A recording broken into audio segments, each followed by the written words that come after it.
Hello friends. आज हम linear programming के बहुत ही इम्पॉर्टेंट टॉपिक डुअलिटी को डिस्कस कर रहे हैं।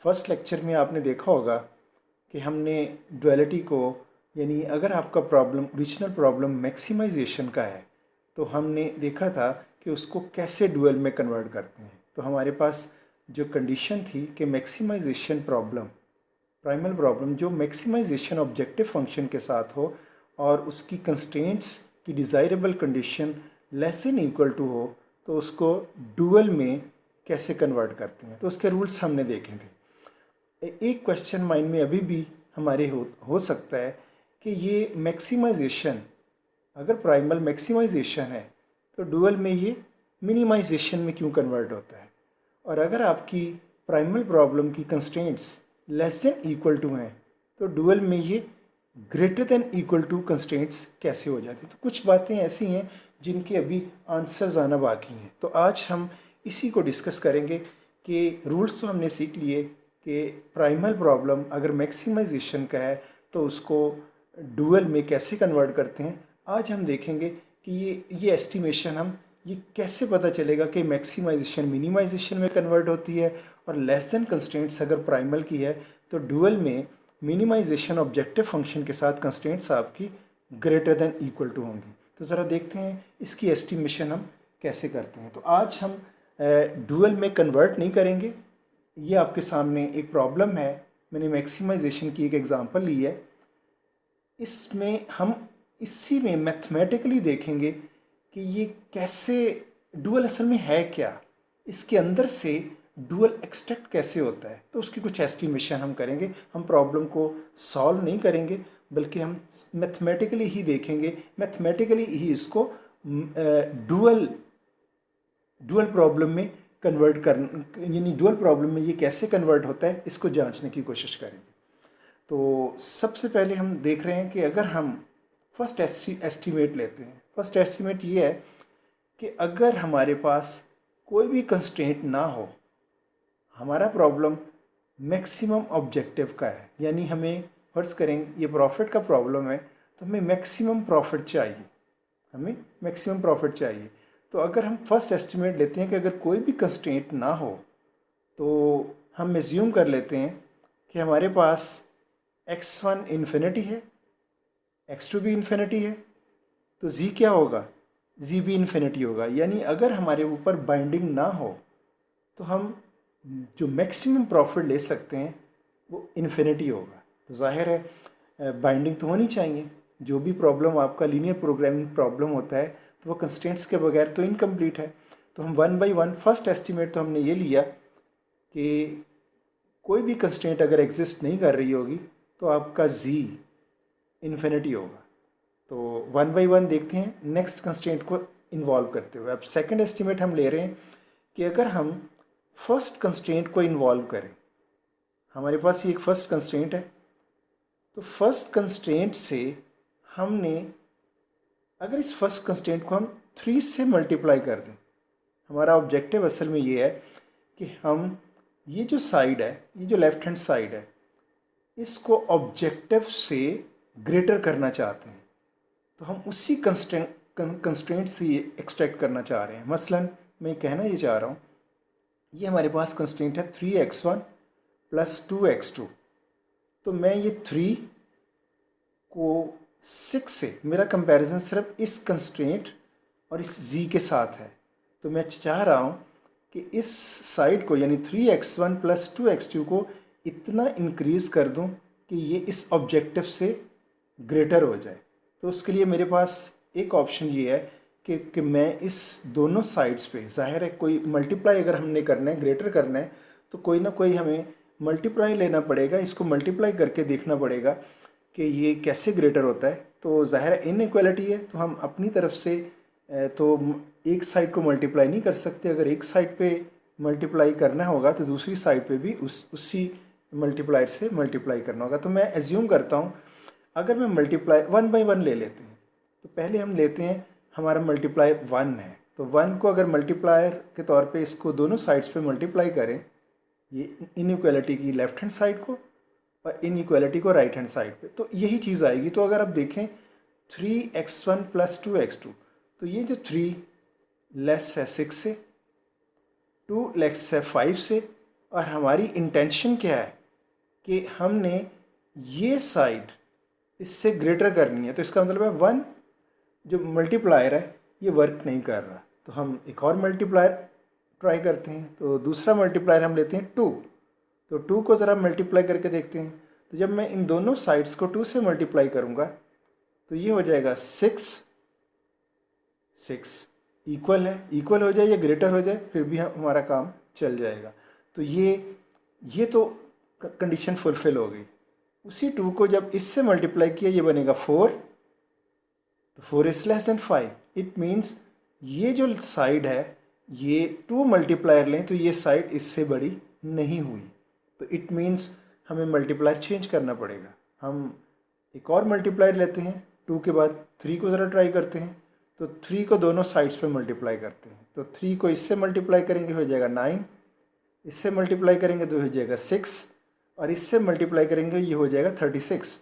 तो ज़रा चेक करते हैं, ये मैंने इधर मल्टीप्लाई करके एक फॉर्म ली हुई है, 3 से मल्टीप्लाई करें तो ये फॉर्म आएगी। अब हम चेक करते हैं 9 आपका ग्रेटर देन है 6, यस। 6 को चेक करते हैं, x2 का कोएफिशिएंट इसका x2 का है, ये भी ग्रेटर है। इट मीन्स हम सक्सेसफुल हो चुके हैं कि ये जो हमने फॉर्म ली है, फॉर्म यानी मल्टीप्लायर के साथ जो कंस्ट्रेंट ली है, तो इसकी लेफ्ट हैंड साइड ग्रेटर हो चुकी है इससे कुछ एस्टिमेशन में हमें हेल्प मिलेगी। तो जाहिर है हमने 3 से मल्टीप्लाई जब किया है तो कंस्ट्रेंट्स का जो भी रोल है उसका सिस्टम पे कोई फ़र्क नहीं पड़ेगा, क्योंकि हमने दोनों साइड्स पे ये 3 को मल्टीप्लाई किया था। अब आप देखें ये जो कंस्ट्रेंट है जो कि इससे 3 से मल्टीप्लाई करने में जो नई फॉर्म मेरे पास आई है, ये बता रही है 9x1 + 6x2 ये स्मॉलर और इक्वल टू है 36 से। तो आप कह सकते हैं कि ये तो हमें एक एस्टिमेशन इधर से मिल गई कि 9x1 + 6x2 less than equal to है 36 से। तो ये फॉर्म हमने खुद से इस तरह की बनाई थी कि जो इससे इंक्रीज़ कर जाए, क्योंकि हम ऑब्जेक्टिव का ही एस्टिमेट करना चाह रहे थे। तो अगर मैं इसका कंपैरिजन इसके साथ करूं तो जाहिर है ये ऑब्जेक्टिव जो फंक्शन है जो कि 6x1 + 5x2 है, ये लेस है 9x1 + 6x2 से। तो मैं यहाँ इसको लिख सकता हूँ 6x1 + 5x2 less than equal to 9x1 + 6x2। वैसे भी हमें नज़र आ रहा है x1 और x2 है, और ये इधर x1 का कोएफिशिएंट 6 है, इधर कोएफिशिएंट 9 है, इधर कोएफिशिएंट x2 का 5 है, इधर x2 का कोएफिशिएंट 6 है। तो ये साइड इससे लेस है। तो अब आप देखें ये ऑब्जेक्टिव फंक्शन इससे लेस है, और हमने देखा ये साइड 36 से लेस है, यानी 36 से लेस है या इक्वल हो सकती है। तो यहाँ से एस्टिमेशन हमारी क्या बनी, हमने ये एस्टिमेट किया कि ये इससे स्मॉलर है तो डेफिनेटली, और ये 36 से लेस है या इक्वल है तो डेफिनेटली ये वाली 36 से भी लेस होगी। जाहिर है ये इससे छोटी है और ये 36 से भी छोटा है, तो 6x1 + 5x1 डेफिनेटली 36 से लेस होगा। तो इससे रिज़ल्ट क्या हमने कंक्लूड क्या किया, कंक्लूजन हमारा ये है, हमारा जो ऑब्जेक्टिव फंक्शन है यानी z ये लेस देन इक्वल टू 36 है। यहाँ से एक चीज़ ज़रूर हमने गेस कर ली कि कंस्ट्रेंट्स तो दोनों सेटिस्फाई करनी थी। फर्स्ट कंस्ट्रेंट को सेटिस्फाई अगर किया जाता है तो यहाँ से ये रिज़ल्ट मिलता है कि आपका z 36 से ऊपर नहीं जा सकता, z की वैल्यू 36 से ऊपर नहीं जा सकती। इट मीन्स आपका जो ऑब्जेक्टिव फंक्शन है उसकी अपर बाउंड 36 है। तो हम असल में अपर बाउंड को कैलकुलेट करना चाह रहे थे। तो मेरे पास प्रॉब्लम मैक्सिमाइजेशन का है जिसमें मैं मैक्सिमम प्रॉफिट लेना चाहता हूँ, लेकिन मैंने बग़ैर सॉल्व किए हुए, बग़ैर किसी सिंप्लेक्स मेथड को यूज़ किए हुए मैं इसका एस्टीमेट करने में कामयाब, मुझे ये तो नहीं पता कि z की वैल्यू क्या होगी, लेकिन मैं ये एस्टीमेट करने में ज़रूर कामयाब हो गया हूँ कि z की वैल्यू अगर इस कंस्ट्रेंट को सेटिस्फाई करना है तो z की वैल्यू 36 से ऊपर नहीं जा सकती, या तो 36 होगी या 36 से लेस होगी। तो इससे ये पता चला मेरे पास z की अपर बाउंड आ गई। मेरे इस प्रॉब्लम में z 36 से ग्रेटर हो ही नहीं सकता, अगर होगा तो इस कंस्ट्रेंट की वायलेशन होगी। तो हमने तो z की वैल्यू जो ऑप्टिमल वैल्यू होती है वो निकालनी होती है जिसमें सारी कंस्ट्रेंट सेटिस्फाई होनी चाहिए। तो इस कंस्ट्रेंट को सेटिस्फाई करना भी ज़रूरी है। इसको अगर सेटिस्फाई करेंगे तो z 36 से ऊपर नहीं जा सकता। तो अब आप कह सकते हैं कि हमारे पास एक z की अपर बाउंड आ गई जो कि है 36, राइट। तो पहली कंस्ट्रेंट को हमने जब लिया तो हमारे पास z का एस्टीमेट आया कि जो हमारे पास ये जो z प्रॉफिट है ये प्रॉफिट 36 से कभी भी इंक्रीज़ नहीं कर सकता, या तो 36 होगा या 36 से लेस होगा। लेकिन दूसरी कंस्ट्रेंट को भी उसी तरह सेटिस्फाई करना ज़रूरी है। अभी हमने इसको चेक भी नहीं किया कि इसको अगर सेटिस्फाई करेंगे तो क्या z की कोई नई अपर बाउंड तो नहीं आ जाती। ज़रा उसको चेक करते हैं। इस कंस्ट्रेंट को उसी तरह हमने इधर लिया और वही मेथड अडॉप्ट कर रहे हैं कि इस साइड को हमने उससे इंक्रीज़ करना है। तो जाहिर है इसका कोएफिशिएंट है 1, इसका कोएफिशिएंट 1। किस मल्टीप्लायर से दोनों साइड्स को मल्टीप्लाई करें ताकि ये साइड इस साइड से ग्रेटर हो जाए।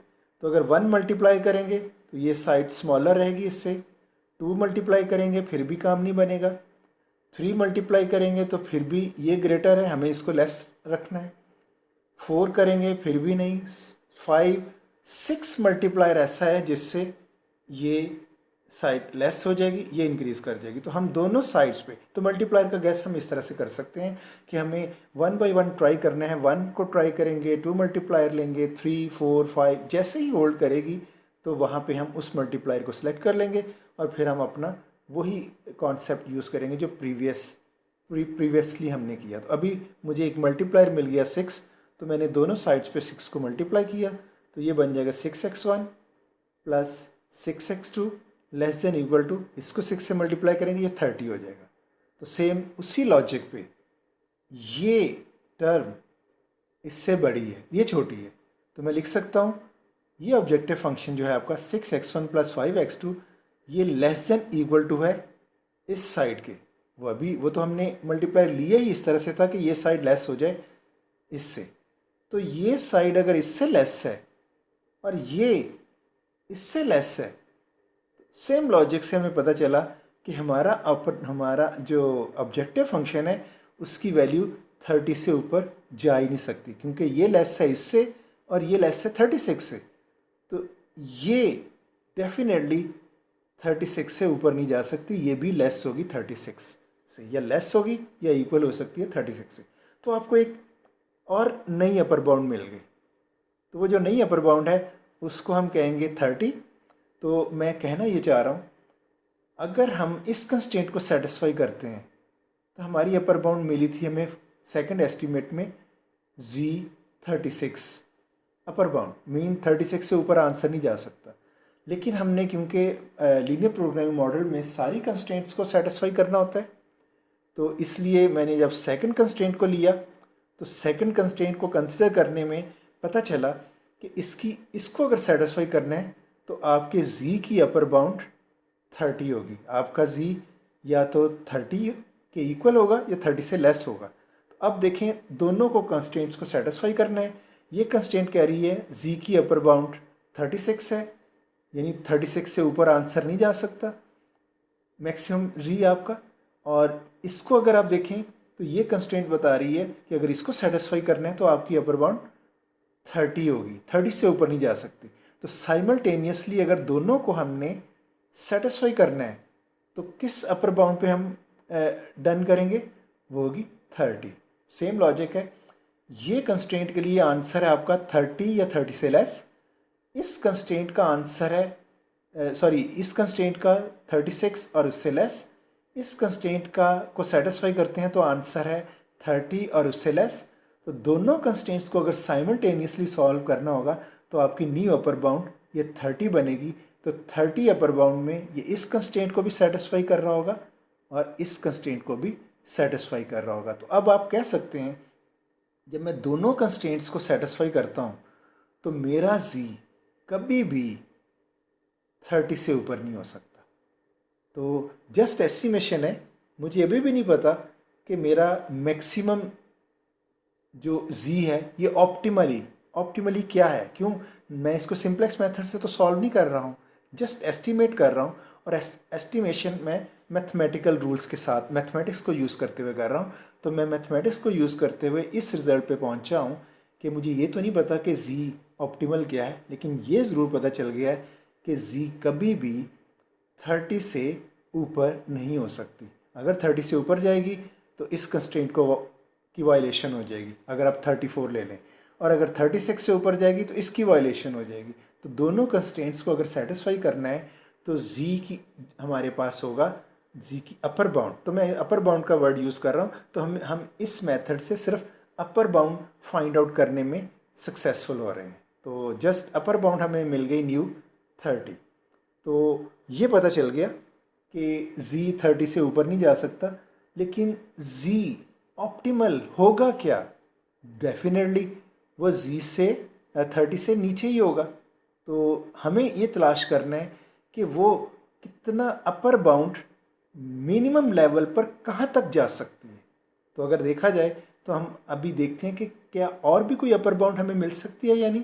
पहले इसको डिस्कस करते हैं, फिर हम वापस आएंगे अपने टॉपिक की तरफ कि हम किस तरह से इस मैक्सिमम में वो डुअल प्रॉब्लम की तरफ मूव करेंगे। तो कैसे आपका प्राइमल मैक्सिमम डुअल में मिनिमम हो जाता है, थोड़ी देर में उस पर भी बात कर लेंगे। तो अभी हम एक और एस्टीमेट करते हैं। ये थर्ड एस्टीमेट था, अब हम फोर्थ एस्टीमेट करते हैं। ये बहुत इंपॉर्टेंट है क्योंकि यही बेस बनेगा आपको ये बताने में कि अगर प्राइमल मैक्सिमम है तो डुअल में वो मिनिमम कैसे होगा।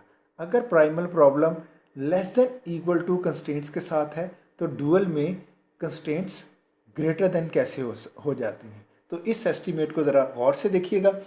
अगर आप इसको सीखना चाह रहे हैं तो अगर आप जल्दी में हैं तो प्लीज़ इसको पोस्टपोन कर दें, किसी फारग टाइम पे आप इस लेक्चर को सुनें ताकि आप इसको समझ सकें कि ये इसमें बताया क्या जा रहा है, ये एस्टीमेट कैसे लिया जा रहा है। अब ज़रा देखें इस एस्टिमेशन में हम क्या करेंगे। मैं इन दोनों को, इसको भी किसी मल्टीप्लायर के साथ, मल्टीप्लायर को यूज़ करते हुए नई फॉर्म लेनी है, इसके लिए भी एक मल्टीप्लायर लेना है और नई फॉर्म लेनी है। तो इसको किससे मल्टीप्लाई करूं और इसको किससे मल्टीप्लाई करूं ताकि जब इनको मैं ऐड करूं तो ऐड करने में इसका आंसर, इन दोनों को ऐड करने का आंसर, ये x1 के कोएफिशिएंट्स हैं, तो कौन से मल्टीप्लायर से इससे मल्टीप्लाई करूं कि ये जो रिज़ल्ट इधर आ जाएगा और इसका मल्टीप्लायर के साथ जो नई फॉर्म होगी इसका जो कोएफिशिएंट इधर आएगा, तो ये x1 के कोएफिशिएंट्स को ऐड करें तो वो ऐड करने में जो वैल्यू आएगी वो ऑब्जेक्टिव से ग्रेटर होनी चाहिए। वही ग्रेटर करना चाह रहे हैं, इसको स्मॉलर करना है। लेकिन इस वक्त हम एक डिफरेंट एंगल से इसको देखने लगे हैं, कॉलम वाइज देखने लगे हैं। तो सेम इसी तरह हम देखेंगे x2 के लिए। तो जो भी मल्टीप्लायर हमने इसके लिए यूज़ किया, जो नई फॉर्म आएगी हम इस वैल्यू को इस वैल्यू के साथ ऐड करेंगे और जो वो रिज़ल्ट होगा वो हमारा अगर इससे बड़ा है, दोनों केस में, यानी इसको ऐड करने में जो रिज़ल्ट है वो इससे बड़ा होना चाहिए इस कोएफिशिएंट से 6 से, और अगर इनके रिज़ल्ट को हम ऐड करेंगे तो वो ग्रेटर होना चाहिए इस x2 के इस कोएफिशिएंट से 5 से। अगर हो जाएगा तो सेम हमें फिर उसी तरह की एक नई फॉर्म मिलेगी और एक और हमें अपर बाउंड का एस्टीमेट मिल सकता है। तो ज़रा चेक करते हैं। तो अब ज़रा गौर करें, इसको अगर मैं 1 से मल्टीप्लाई करता हूँ और इसको भी 1 से मल्टीप्लाई करता हूँ तो फिर तो आपके पास ये फॉर्म बनेगी 3 + 1 4 लेस देन। अगर लेस देन है दूसरे को चेक करने की ज़रूरत ही नहीं है। तो मुझे इसको किसी और मल्टीप्लायर से ट्राई करते हैं। तो मैं 1 ट्राई कर लिया, नहीं हुआ, 2 ट्राई करते हैं, और इधर अभी 1 ही रखते हैं, तो ज़रा देखते हैं क्या फॉर्म बनती है। अगर मैं इसको 2 से मल्टीप्लाई करता हूँ तो ये आ जाएगी 6, ये मैंने इधर ली हुई है। 2 से मल्टीप्लाई किया, ये आ गई 4। 12 से मल्टीप्लाई किया, 2 से मल्टीप्लाई किया 12 को, ये आ गया 24। तो असल में हमने फर्स्ट कंस्ट्रेंट को मल्टीप्लाई 2 से मल्टीप्लाई किया दोनों साइड्स पे, तो ये मल्टीप्लाई 2 बाई 2 ऑफ कांस्टेंट 1। और दूसरी कंस्ट्रेंट में भी मल्टीप्लाई ही लेना है। अगर आपने उसको किसी से भी मल्टीप्लाई नहीं करना है तो एज्यूम करना है कि उसके लिए हमने मल्टीप्लायर 1 लिया हुआ है। तो इसको मल्टीप्लायर 1 के साथ ये फॉर्म आ गई। अब ये फॉर्म जब हमें मिल गई तो अब हम एक नई फॉर्म अटेम्प्ट लेते हैं। इन दोनों को हम ऐड करते हैं। हमने मल्टीप्लायर लिए इस तरह से थे, जब मैंने इसको कहा 2 से मल्टीप्लाई करें तो ये फॉर्म आएगी, 1 से इसको मल्टीप्लाई करेंगे ये फॉर्म आएगी। अब हमने देखना है कि क्या हमारे पास इनको ऐड करने के बाद जो नया रिज़ल्ट आता है तो ये इससे ग्रेटर हो जाता है या नहीं। अगर ग्रेटर ना हुआ तो हम मल्टीप्लाई की कोई और स्कीम लेंगे। अभी मैं इसके लिए 2 ले रहा हूँ, इसके लिए 1। तो अगर ये ग्रेटर ना हुआ तो हम मल्टीप्लायर की कोई और स्कीम लेंगे, कोई और मल्टीप्लायर को सिलेक्ट करेंगे। ऑब्जेक्टिव ये है कि इन दोनों को किसी मल्टीप्लायर के साथ मल्टीप्लाई करना है और उनके कॉलम वाइज उन कोएफिशिएंट्स को इससे ग्रेटर करना है। तो अभी 2 के लिए ज़रा चेक कर लेते हैं। इसको 2 से मल्टीप्लाई किया था, ये रिज़ल्ट, 1 का ये रिज़ल्ट। अब ऐड करते हैं, 6 को इस 1 के साथ ऐड करें, 7 हो जाएगा और 7 इज़ ग्रेटर देन 6। तो ये कोएफिशिएंट x का 6 है। इधर ऐड करने में x1 का कोएफिशिएंट आ गया 7। यहाँ तक तो बात बन गई। इसको देखते हैं, 4 + 1 5। तो इट मीन्स ये जो 5 है ये भी इक्वल या ग्रेटर होना चाहिए, एटलीस्ट इक्वल हो गया। इट मीन्स हमारा इससे काम चल जाएगा जो हम करना चाह रहे हैं। तो हम करेंगे 6 + 1 7, 4 + 1 5, और इसी तरह जैसे साइमल्टेनियसली इक्वेशंस होती हैं इनइक्वालिटी को भी ऐड करेंगे तो इनइक्वालिटी वही रहेगी। इनको ऐड करते हैं 29। तो मैं अब ये समझ लें मैंने जस्ट इनको ऐड किया है। तो 6 + 1 7, 4 + 1 5, 24 + 5 29, और ये लेस देन उसी तरह। तो अब देखने में आया है, आप गेस ये करें, गेस क्या बल्कि हम देख सकते हैं ये जो फॉर्म हमारे पास है ये बता रही है कि 7x1 + 5x2 less than equal to 29। और ज़ाहिर है ये दोनों कंस्ट्रेंट्स को लिया गया है और ये जो हमने उसके ऊपर मैथमेट एस्टिमेशन की है तो इसमें दोनों कंस्ट्रेंट्स की वायलेशन नहीं हो रही। आप गौर करें, दोनों कंस्ट्रेंट्स को अगर इस तरह से हम ऐड करते हैं या कुछ मल्टीप्लाई करके ऐड करते हैं तो जो भी फॉर्म बनेगी तो वो इस सिस्टम को डिस्ट्रॉय नहीं करेगी, वो सिस्टम को किसी तरह से भी डिस्टर्ब नहीं करेगी, तो वो सेटिस्फाई कर रही होगी। इसका मतलब है ये जो फॉर्म है ये किसी तरह से भी कहा नहीं जा सकता कि इनको डिससेटिस्फाई कर रही है, तो उनको सेटिस्फाई ही कर रही होगी। तो अगर हम इसको लेते हैं तो यहाँ पे वही सेम लॉजिक, प्रीवियस लॉजिक, ये side less than equal to 29 है और हमने इसको बनाया कैसे है, इससे इंक्रीज़ किया है। तो मैं कह सकता हूँ ये लेस देन है इसके। तो मैं उसी तरह सेम लॉजिक, प्रीवियस लॉजिक, ये ऑब्जेक्टिव फंक्शन आपका लेस देन है इस फॉर्म से नज़र भी आ रहा है और हमने वो मल्टीप्लायर लिए इस तरह से थे कि ये साइड इस तरह से हम बिल्ड करना चाह रहे थे कि ये ग्रेटर हो जाए, तो वो हम करने में कामयाब हो गए। तो हम कह सकते हैं 6x1 + 5x2 less than equal to 7x1 + 5x2। तो ये लेस है इससे और हम ऊपर देख चुके हैं ये लेस है 29 से। इट मीन्स आपकी z डेफिनेटली 29 से लेस होगी या इक्वल होगी। तो देखने में तो ये आया, ये तो एक और अपर बाउंड मिल गई जो मल्टीप्लायर मेथड से हमें मिली, और मल्टीप्लायर मेथड ने कंस्ट्रेंट्स को डिस्टर्ब नहीं किया। वो दोनों ये जो आप मल्टीप्लायर के साथ जो कंस्ट्रेंट ले रहे हैं डेफिनेटली ये दोनों की वायलेशन नहीं कर रही, बल्कि उनको उनकी सेटिस्फेक्शन पे कोई फ़र्क नहीं पड़ा। तो हम कह सकते हैं ये जो अपर बाउंड है 29, इससे भी दोनों कंस्ट्रेंट सेटिस्फाई हो रहे हैं और z की एक नई अपर बाउंड आ गई और वो है 29 और रिड्यूस हो गई। और हम करना क्या चाह रहे हैं, हम करना ये चाह रहे हैं ये जो z है इसका गैस लेना चाह रहे हैं कि ये z क्या हो सकता है। और हम 4th एस्टिमेशन में हमने गैस लिया कि ये जो आपका z है ये 29 से या तो लेस होगा या इक्वल होगा, 29 से ऊपर नहीं हो सकता। तो इसका मतलब है आपके पास जो अपर बाउंड थी ना 30, वो भी ख़त्म हो गई। अब आपके पास एक नई अपर बाउंड आ गई 29। मैं कह सकता हूँ, गारंटी के साथ कह सकता हूँ कि जी का, मुझे ये तो नहीं पता कि जी ऑप्टिमल क्या होगी, लेकिन ये ज़रूर पता है ये जो भी मैक्सिमम प्रॉफिट इधर से सिंपलेक्स मेथड से सॉल्व होके निकल सकता है, उसका आंसर 29 से ऊपर नहीं जा सकता। ये गारंटी के साथ कहा जा सकता है। क्यों? हम मैथमेटिक्स को यूज़ करते हुए ये एस्टिमेशन कर रहे हैं और अभी तक हमने कहीं भी मैथमेटिक्स की वायलेशन नहीं की। तो मेरे पास एक और अपर बाउंड आ गई 29। जी जो प्रॉफिट है आपके प्राइमल प्रॉब्लम का, जो जी है मैक्सिमम प्रॉफिट, उसकी वैल्यू आई या तो ये 29 के इक्वल होगी या इससे लेस होगी। एक और अपर बाउंड मिल गई। अगर हम इसको देखें तो हम कह सकते हैं this problem can not have an objective function of more than 29 at the optimum. It can be 29 और लेस।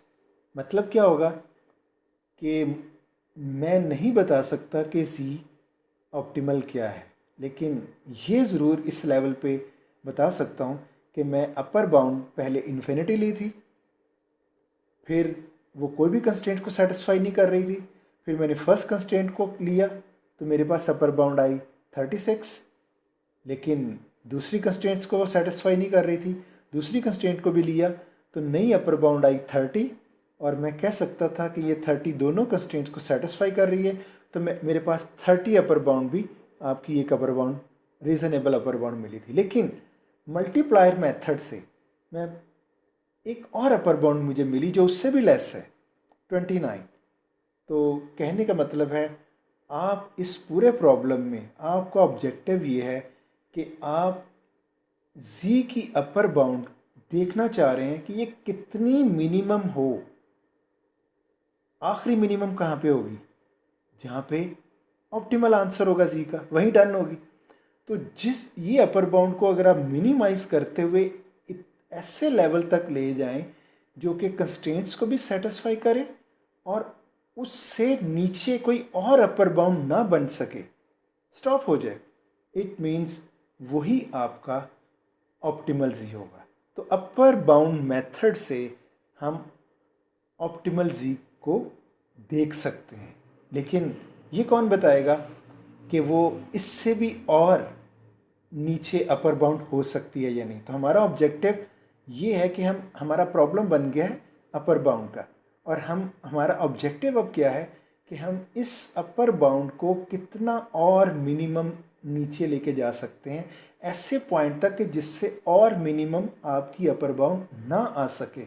वही हमारा ऑब्जेक्टिव और ऑप्टिमल जी होगा। और अगर देखा जाए तो सिंप्लेक्स मेथड से भी इसको सॉल्व करेंगे तो वो ऑप्टिमल जी वही होगा।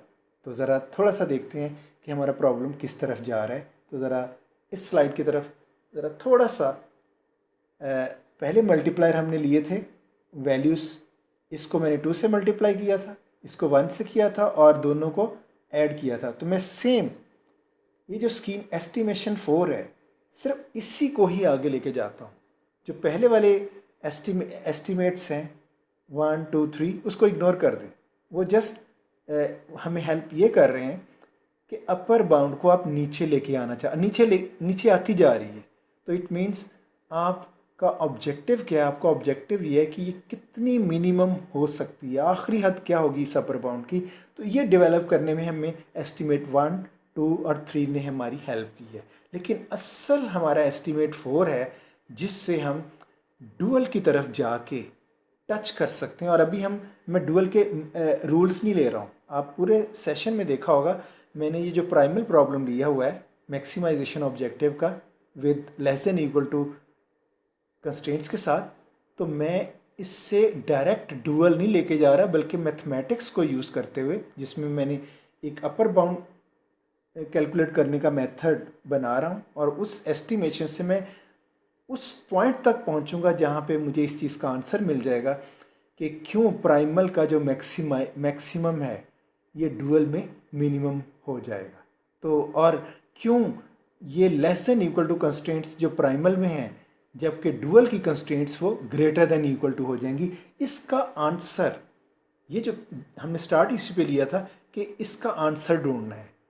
रूल्स हमें पता चल गए हैं। मैक्सिमम प्राइमल डुअल में मिनिमम होगा, less than equal to constraints primal में less than equal to maximum के साथ होंगी, और डुअल में मिनिमाइजेशन के साथ desirable condition greater than equal to constraints हैं। ये तो हमें रूल्स बता दिए गए थे, लेकिन हम इस क्वेश्चन का आंसर ढूंढना चाह रहे थे कि क्यों मैक्सिमम मिनिमम में कन्वर्ट हो जाता है और क्यों इधर less than equal to constraints हैं और उधर greater than equal to constraints हैं। और आपको ये फोर एस्टीमेट उन सब क्वेश्चंस का आंसर दे देगा। और मैं कहना ये चाह रहा हूँ कि एस्टीमेट 4 से हमने दोनों को मल्टीप्लाई किया मल्टीप्लायर से और ऐड किया और उससे एक अपर बाउंड कैलकुलेट की।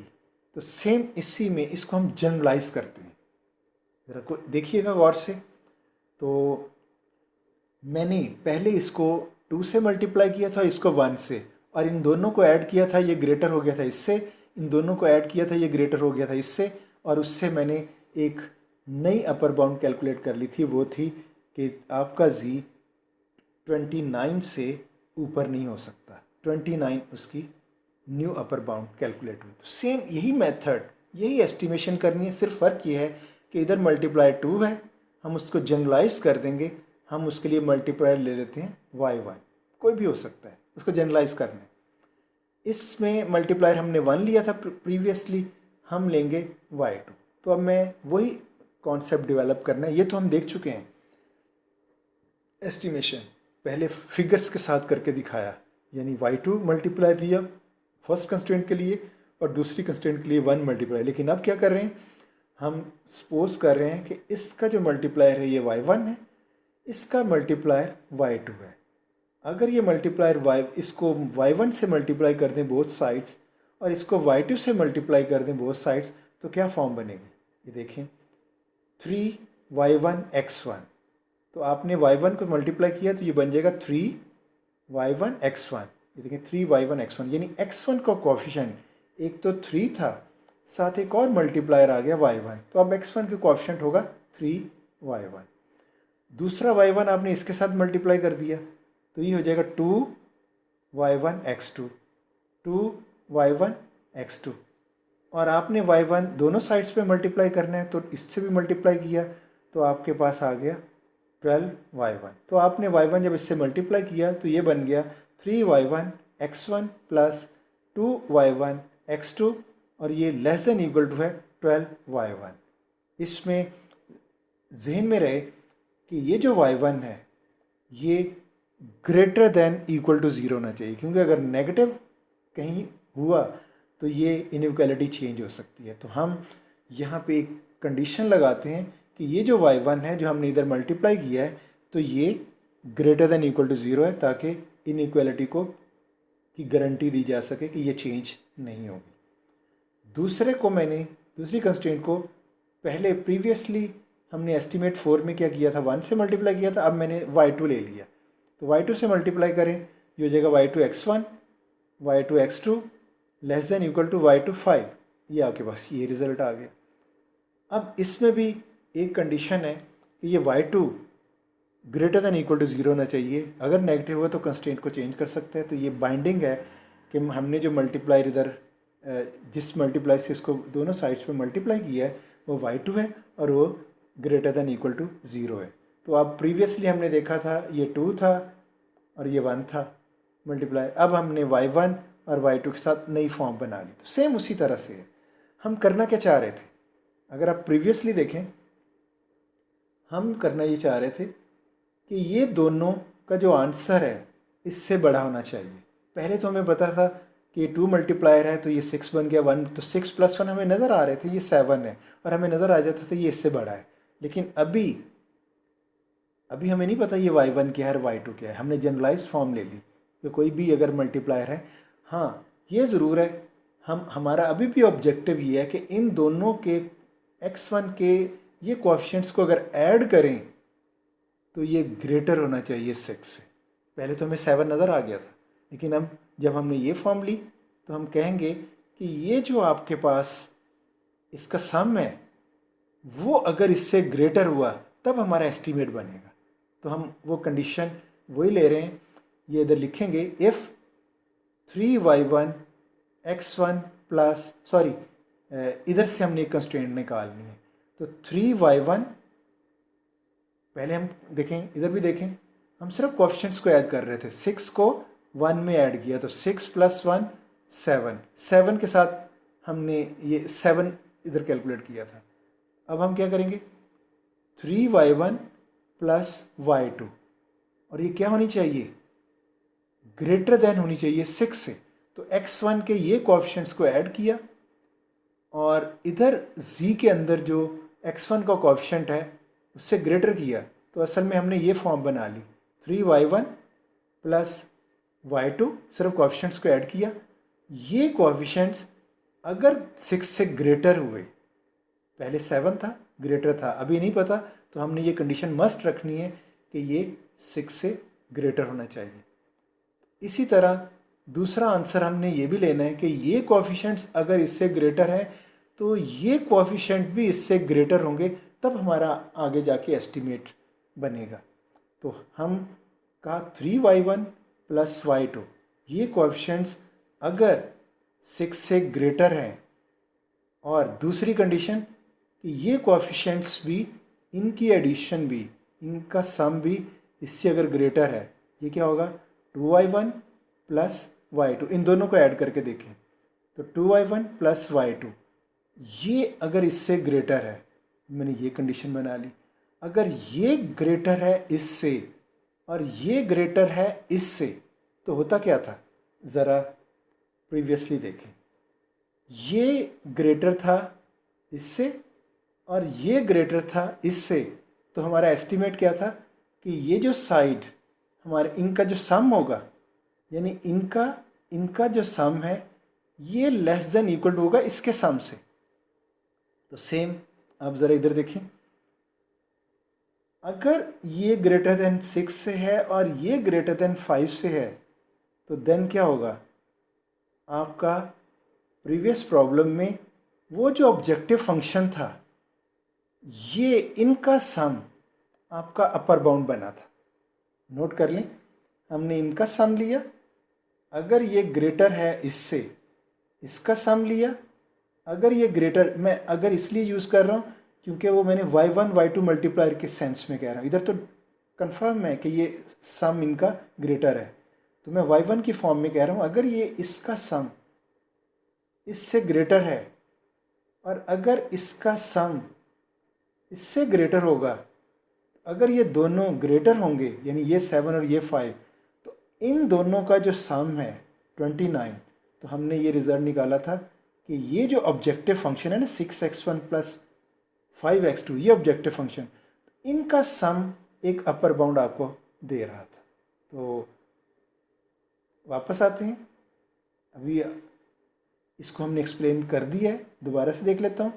अगर इनका सम इससे ग्रेटर हो और इनका सम इससे ग्रेटर हो, देन इनका सम जो होगा ये अपर बाउंड होगी इसकी न्यू अपर बाउंड इनके सम से आएगी। तो मैं कह सकता हूँ इफ़ इनका सम ग्रेटर देन 6, इफ़ इनका सम ग्रेटर देन 5, देन इनका सम 12y1 + 5y2, इनका सम ये अपर बाउंड होगी। पिछले केस में ये 29 था क्योंकि उसमें y1 2 था, 12 × 2 24, ये 1 था, 5 29, लेकिन अब ये वेरिएबल्स की फॉर्म में है। पहले था ये 29 मीन 12 to the 24, 5 1 the 1, 24 + 5 29 ये था, लेकिन अब वेरिएबल की फॉर्म में होगा, ये होगा 12y1 + 5y2। ये आपकी अपर बाउंड होगी। किसकी अपर बाउंड है ये? इसकी। वो 29 इसी ऑब्जेक्टिव z की अपर बाउंड थी। जरा देखें, ये 29 अपर बाउंड थी इस z की। तो अब मैं अगर गौर करूं तो मेरा प्रॉब्लम इफ़ के साथ आ गया, क्योंकि मल्टीप्लायर का मुझे नहीं पता ये कौन से हैं। तो मैं कह सकता हूँ ये न्यू अपर बाउंड है। ये क्या चीज़ है? ये जी है। जाहिर है एक नई अपर बाउंड है तो उसके लिए नया वेरिएबल ले सकते हैं, को डब्ल्यू ले लें। तो मैं इस प्रॉब्लम को इस फॉर्म में ले आता हूँ। डब्ल्यू देखें, ये नई अपर बाउंड मिली थी ना, तो मैं लूँगा W equal to 12y1 plus y2, ये अपर बाउंड है। और ये कंस्ट्रेंट है उसकी कि ये इससे ग्रेटर होगा, ये इससे ग्रेटर होगा, देन ये आपकी अपर बाउंड है। आपका जी ये हो सकता है, जिसको अब हम डब्ल्यू के फॉर्म में ले रहे हैं। तो ज़रा देखें, ये आपकी जी की एक नई अपर बाउंड मिली। अभी मैंने फ़िलहाल इसको डब्ल्यू में लिखा हुआ है, तो ये जी की एक नई अपर बाउंड है। यानी आपका जी इससे बड़ा नहीं हो सकता। और आपकी अगर ये साइड इससे बड़ी है और ये साइड इससे बड़ी है और y1 y2 greater than equal to 0 है। क्यों? हमने देखा था y1 y2, मैंने इधर कहा था ये मल्टीप्लायर हमने ग्रेटर देन इक्वल टू 0 लेना है, अदरवाइज़ इनइक्वालिटी चेंज हो जाएगी। तो ये कंडीशन भी हमारे पास मौजूद है कि ये y1 y2 greater than equal to 0 होने चाहिए। तो यहाँ हमें सिर्फ ये पता चला इस प्रॉब्लम से, जब हमने अपर बाउंड निकाली मल्टीप्लायर मेथड से जब हमने अपर बाउंड निकाली, वो अपर बाउंड क्या हुई? ये, लेकिन कंडीशनल है कि ये अपर बाउंड तब होगी जब 3y1 plus y2 greater than equal to 6 होगा, 2y1 plus y2 greater than equal to 5 होगा। और ये y1 और y2 नेगेटिव नहीं होंगे, ग्रेटर देन इक्वल टू 0 होंगे। अगर ये सेटिस्फाई करती हैं तब ये आपकी अपर बाउंड है। अच्छा, ये तो हमारे पास अपर बाउंड है, लेकिन यहाँ तक बात ख़त्म नहीं होती। हमें ये तो पता चल गया जी की अपर बाउंड, और हम कह रहे थे जी की अपर बाउंड, वो अपर बाउंड ऑप्टिमल जी की वैल्यू होगी जिससे और मिनिमम अपर बाउंड ना मिले। ये पहले हम बात कर चुके हुए हैं कि जी की जो हमें अपर बाउंड मिलती है उस रिड्यूस होते होते वो वहाँ तक चली जाए जिससे और फर्दर अपर बाउंड ना मिले, वो आपका ऑप्टिमल जी होगा। अभी हमें जी की अपर बाउंड तो मिल गई, लेकिन ये नहीं पता चल रहा कि ये कितनी नीचे तक मिनिमम लेवल पे जा सकती है। तो अब आप देखें, ये आपको हमने एस्टिमेशन मेथड से ये लीनियर प्रोग्रामिंग का मॉडल ही बन गया। सिर्फ फ़र्क इतना है कि इधर कोई वर्ड ऑब्जेक्टिव फंक्शन में मिनिमम या मैक्सिमम नहीं है, और वो भी हमने उसको भी हमने देख लिया है कि हमें ये अपर बाउंड वो मिनिमम लेवल तक लेके जानी चाहिए जहाँ तक ये जा सकती है।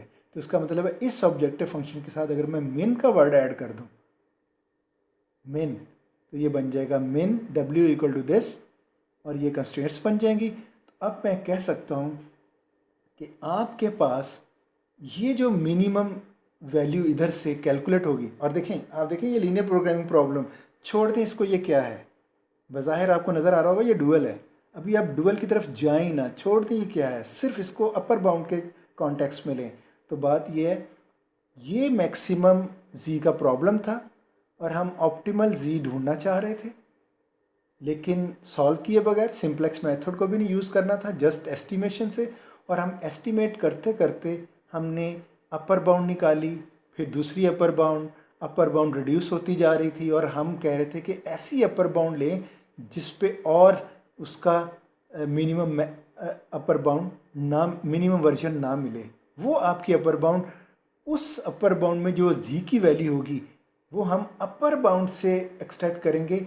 ये मैक्सिमम प्रॉफिट है, ये मैक्सिमम जी है जो कि मैक्सिमम प्रॉफिट लेना चाहिए। लेकिन हम इसको डिफरेंट एंगल से अपर बाउंड मेथड से हम सक्सेसफुल हो गए इस तरह से डेवलप करने में। तो ये क्या कह रहा है? ये कह रहा है कि ये जो जी है, ये जी की अपर बाउंड है, ये इसके साथ मिनिमम लगा दें। हमने मिनिमम लेके जाना है और ये कंडीशन सेटिस्फाई करनी है कि ये 3y1 plus y2 greater then 6 होगी, ये इससे ग्रेटर देन 5 होगी, और ये इम्प्लिसिट कंस्ट्रेंट्स के ये दोनों इम्प्लिसिट कंस्ट्रेंट्स के दोनों ग्रेटर देन इक्वल टू 0 हैं। तो ये आपका प्रॉब्लम अपर बाउंड की फॉर्म में नज़र आ रहा है।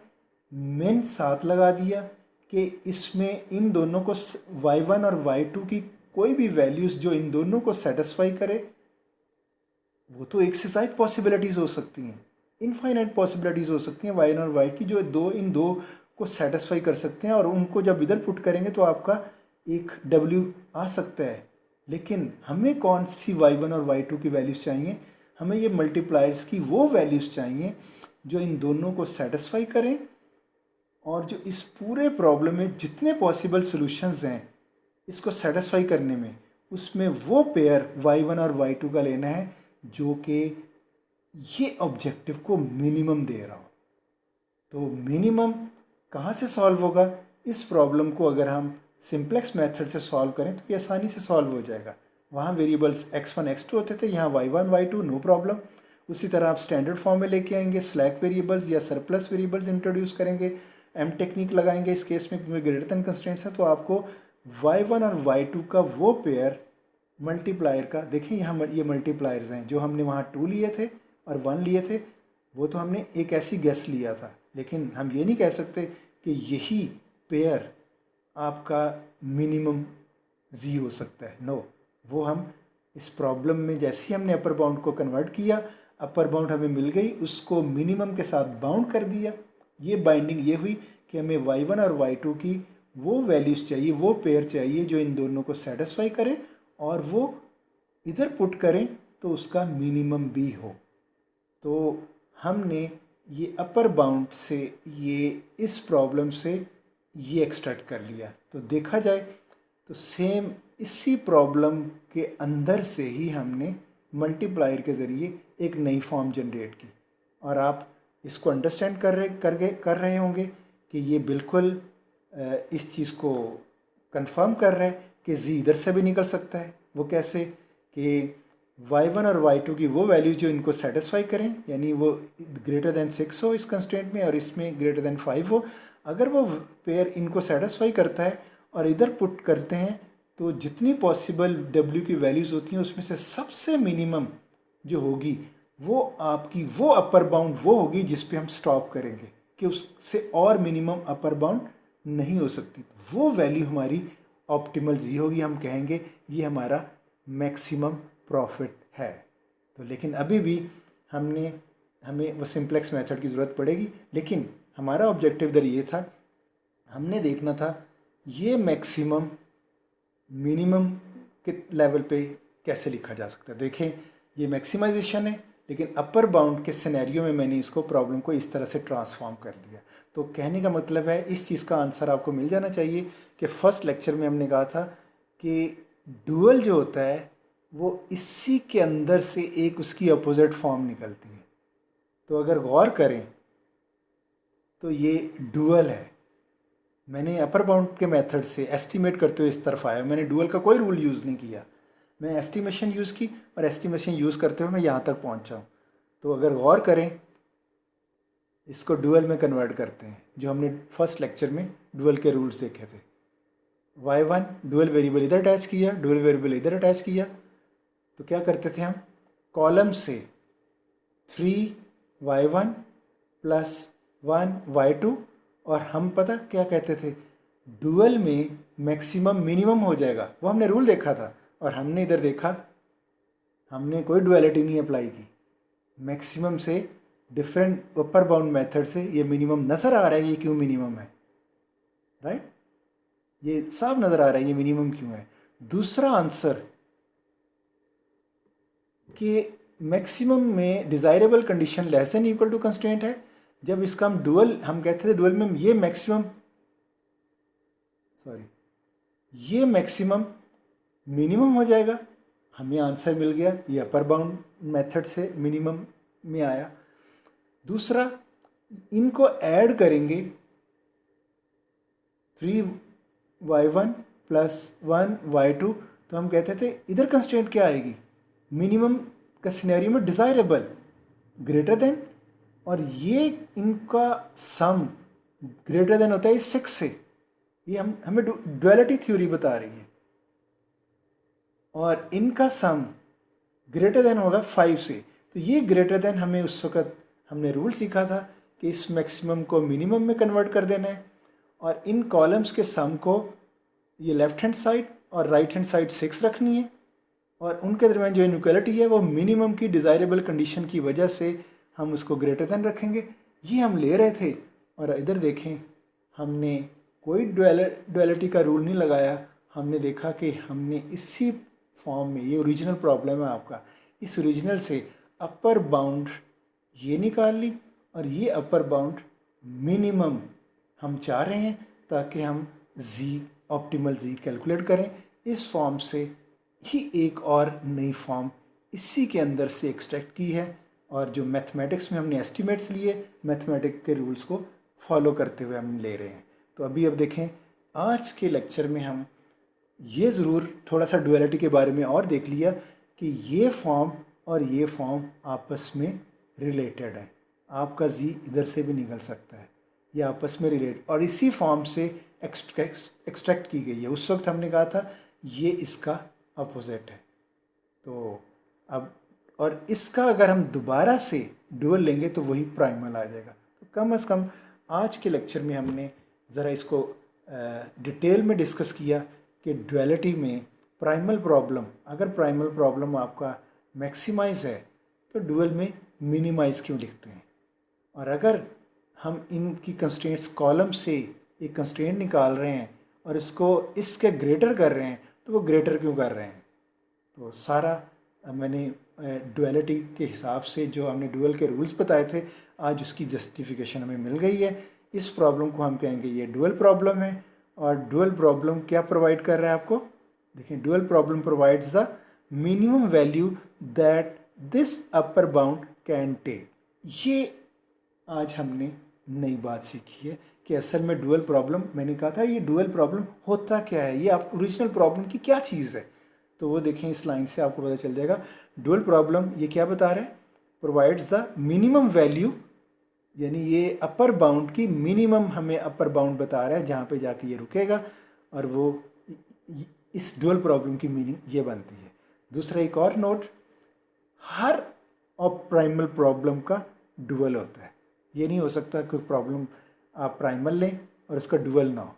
Every primal problem has a dual, then by this logic we can write a dual for every primal problem. तो थोड़ा सा रूल्स भी समराइज कर लेते हैं। वो रूल्स आपको मैट्रिक्स की फॉर्म में भी बताता हूँ, बस रिवाइज करने हैं। वो हमने कंक्लूड किया था, a primal problem is a maximization with all less than equal to constraints and all variables greater than equal to 0, यानी मैक्सिमाइजेशन है प्राइमल, और डिज़ायरेबल कंडीशन कंस्ट्रेंट्स की लेस देन इक्वल टू है, और वेरिएबल्स तो होते ही ग्रेटर देन इक्वल टू 0 हैं, डिज़ायरेबल तो ग्रेटर देन 0 है। Then dual will be minimization, मैंने अपर बाउंड से आपको कैलकुलेट करना भी बता दिया। Then dual will be minimization problem with all greater than equal to constraints, ये भी हमने देख लिया, and all variables greater than equal to 0, मतलब y1 और y2 जो मल्टीप्लायर्स हैं ये भी greater than equal to 0 ही निकले, and having additional properties in terms of number of variables becomes the number of constraints, number of constraints becomes the number of variables, और coefficient matrix becomes a transpose. ये अभी देखते हैं कि ये इसको matrix की फॉर्म में भी लिख सकते हैं। Coefficient matrix becomes a transpose, objective function becomes a right hand side, and right hand side becomes a objective function. तो ये उन्हीं रूल्स को हमने रिवाइज कर लिया। आज आपको इन सब का आंसर मिल गया कि डुअल की मिनिमाइजेशन क्यों होती है, प्राइमल से निकलती है, और एस्टिमेशन से हमने अपर बाउंड मेथड से उसको मिनिमाइज तक लेके जस्टिफाई किया, और greater than equal to constraints क्यों आती हैं डिज़ायरेबल, इसके लिए उसका आंसर भी हमने देख लिया। तो जनरलाइजेशन ये है, maximization G equal to C X, तो ये आपकी मैट्रिक्स है। ये कोएफिशिएंट आपके अगर उसको सी की फॉर्म में ले लें, ये आपके जितने भी कोएफिशिएंट्स होंगे ये उसकी मैट्रिक्स बनेगी, वेक्टर आप कह लें। ये आपका वेरिएबल्स की को मैट्रिक्स फॉर्म में लिखा, सच दैट ए, ये जितने भी कंस्ट्रेंट्स, वो जो 3 कंस्ट्रेंट्स 2 वेरिएबल है तो उसकी जो 3 कंस्ट्रेंट्स 2 वेरिएबल में आपकी असल में वो जो मैट्रिक्स बनेगी कोएफिशिएंट्स की, वो 3 रोज़ 3 रोज एक्सक्यूज मी 2 कॉलम्स बनेगी। तो उसको ये कह दें, जो आपके टोटल नंबर ऑफ वेरिएबल्स हैं उसको x कहते हैं, less than equal to right hand side में जो आपकी मैट्रिक्स बनेगी, जो वेक्टर बनेगा, तो वो उसको b कह दें, और वेरिएबल्स का जो वेक्टर है ग्रेटर देन इक्वल। तो मैक्सिमाइजेशन को इस तरह से वेक्टर फॉर्म में लिखा जा सकता है। यहाँ पे लिखा गया है c b x are vectors, sorry इसको मैं मैट्रिक्स कह रहा था, ये जो c b और x ये वेक्टर्स हैं यानी सिंगल कॉलम, और a आपकी रोज और कॉलम ये मैट्रिक्स होगी। अगर ये है तो डुअल क्या होगा, तो हमने डुअल में कहा था ये मैक्स मिन बन जाएगा, यस। ये z की जगह z को आप रिप्लेस करते हैं w से, और राइट हैंड साइड आपकी बनती है ऑब्जेक्टिव फंक्शन, और वो मल्टीप्लायर के साथ, तो मल्टीप्लायर y है तो b y, ये डुअल वेरिएबल्स का वेक्टर ले लिया। और कंस्ट्रेंट्स क्या होंगी, इसकी जो रोज हैं वो कॉलम बन जाते हैं आपके, और कॉलम रोज बन जाते हैं, तो इसका ट्रांसपोज आ जाएगा, तो ये बन जाएगा 80। इधर वेरिएबल्स प्राइमरी वेरिएबल्स x के हैं, x1 x2 x3, वो x वेक्टर हो जाएगा। इधर y1 y2 y3 अगर हुआ डुअल वेरिएबल्स हैं तो उसका वेक्टर की फॉर्म में हमने y ले लिया। Greater than equal to right hand side हम ऑब्जेक्टिव के जो कोएफिशिएंट्स हैं वो लेते हैं, ये c वेक्टर है तो उसको c लिख लिया, और डुअल का वेरिएबल्स ये जो y वेक्टर है ये ग्रेटर देन इक्वल टू 0 हो जाएगा। तो वेक्टर की फॉर्म में इसको इसमें ऐसे रिप्रेजेंट कर सकते हैं। तो आज के लिए इतना ही।